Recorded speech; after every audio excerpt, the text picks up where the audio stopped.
కొమ్మల్లో ఆ కోయిల పాటలు పాడాలి.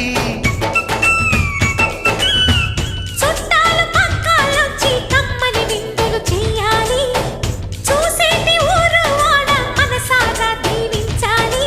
నలుగురు కలిసి చేతులు కలిపి మన కలలన్నీ పండించాలి. ఒక చోట పుట్టని కోడళ్ళు అయ్యారు అమ్మకే కూతుళ్ళు. త్వరలోని ముద్దుగా పుడతారు ఈ తాత పోలికల మనవళ్ళు. ఈ సంతోషాలు సరదాలే మా పండుగలు.